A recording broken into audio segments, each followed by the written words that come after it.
Hi everyone, it's me. I wanted to make a video about my experience in the military, and I don't want to just discuss my assault because I've talked about that already, etc. So I want to tell you my experience in the military, why for me, um, when someone says, "Oh, did you have a good experience?" I really can't ever answer because everyone seems to think that serving in the military was great and it was fantastic and thank you so much. And but my personal opinion is that the military has tended to use females as bait. And the reason I say that is because the military has never taken, for the longest time, it is almost impossible to prove harassment, assault, rape, etc.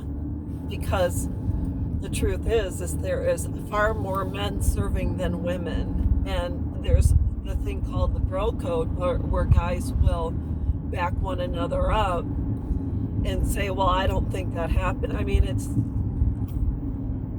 I think the movie A Few Good Men with Tom Cruise and Jack Nicholson proves that it is almost impossible to get someone to break. The movie with Jodie Foster when she was gang raped in the bar, I forgot what the name of the movie is, but you'll see a group of men that cheer that one guy on and cheered multiple guys on to continue the assault. And so this is the piranha mentality of what women deal with, even in college, college campuses, etc., where I don't know, I don't think we use the word macho a lot today, but I think there was a couple of years ago, not many, but there was a number of guys going around trying to see how many women they could actually have sex with in college, and they were keeping tabs. So this is nothing new, but in the military, because the numbers are so the number of men that serve compared to the number of women, women are, I think, a lot more at risk. That's my personal opinion, and that's my experience. So outside of the assault that I had suffered through, a couple of other things had happened which were very shocking at the time I served, because when I joined the military, I had signed up when I was 18. I went to basic, and I turned 19 when I was in basic training. And basic training, I had a drill sergeant. His last name started with A. He hit on me throughout basic. He was a married man with 2 young children. I was 18 years old.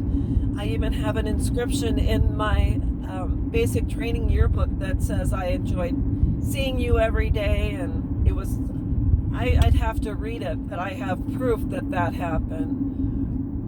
And then also moving on to AIT, I was hit on by numerous NCOs in AIT. So it went on to AIT, which is Advanced Individual Training after basic. But what happened when I got into active duty and I got to my barracks at HHC 9th Cav Brigade at Fort Lewis, I remember walking in, and I can tell you what I was wearing. I was wearing this cute polka dot. It was a white and blue polka dot type outfit, skirt, a crop top, etc. It was, I think I had suspenders on too. And I just remember feeling like this little guppy in a piranha tank, actually. And that wasn't necessarily the problem, but I know that men and women in the barracks, I would hear them say, I'm going to get her. And that was the norm. Now, the barracks way back then didn't have cameras. I don't know if they have cameras now in male-female barracks, but they should, because not only would it protect the women, it would also protect the men if they are unrightfully accused of sexual assault or sexual harassment. So anyways, I remember I had been at the TMC, Troop Medical Clinic 3, for a while. I was friends with everyone in the clinic. I worked with men, African American men, Hispanic men, white men, etc., and worked with the docs as well, the PAs. And I didn't date anyone that I worked with, and I was, we all got along great. We were kind of like brothers and sisters and things like that. And I remember one time I was taking a shower, and in the barracks, we were on the third floor, females third floor, on towards the right left side of the building. We were on one half, the guys were on the other half, but the barracks were basically open, so it was kind of like a large dorm. Anyone could walk anywhere they wanted, but on our side was the female bathroom, the other side was the men's bathroom, so we didn't, whatever. And I remember one time I was taking a shower, and you'd walk in on the right were the sinks, on the left were the actual toilet stalls, and then when you walked around the wall opposite the sinks were two exposed showers. They didn't have closed doors.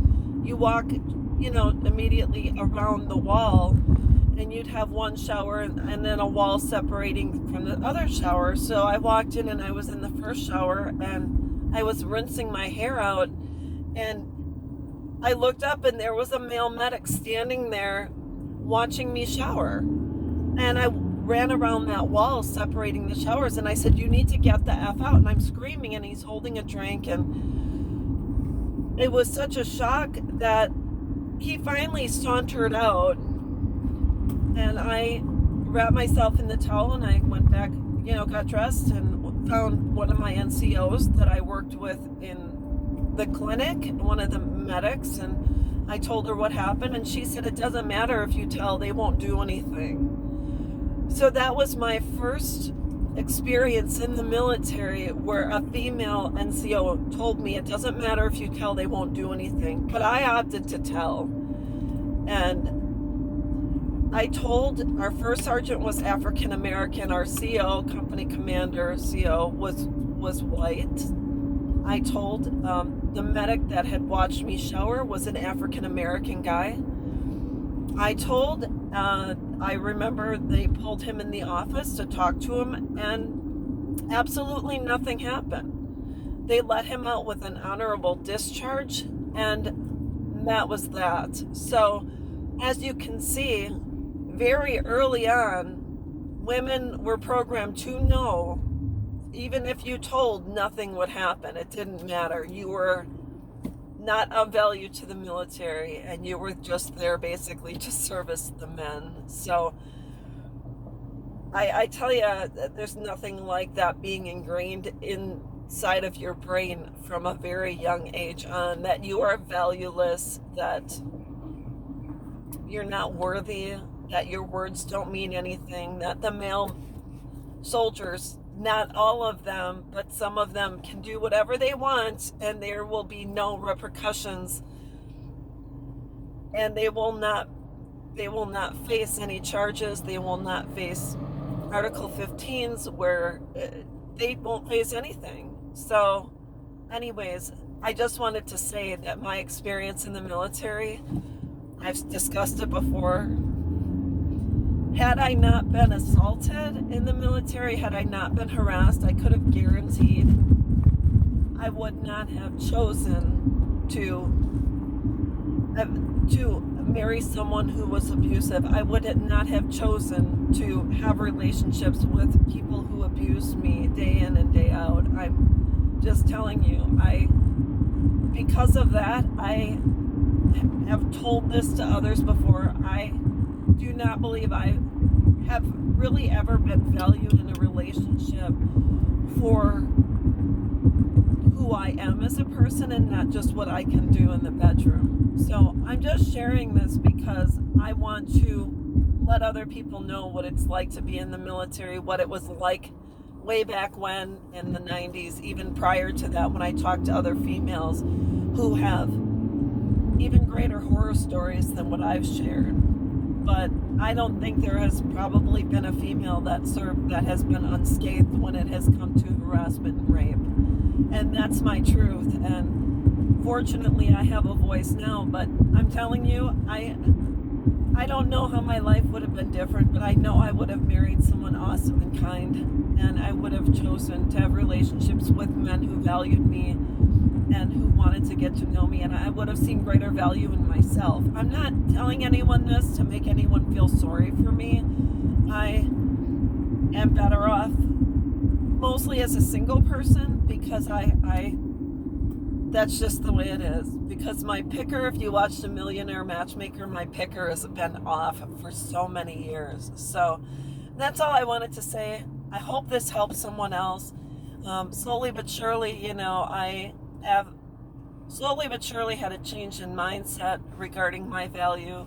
And I just know that I have greater peace when I'm not in a relationship and I'm not having my judgment isn't cloudy. So that's all I wanted to say. I hope this video helps someone, and all I know is that one day at a time, that's all it takes. So I hope you enjoyed the video, and I'll talk with you soon. Bye-bye.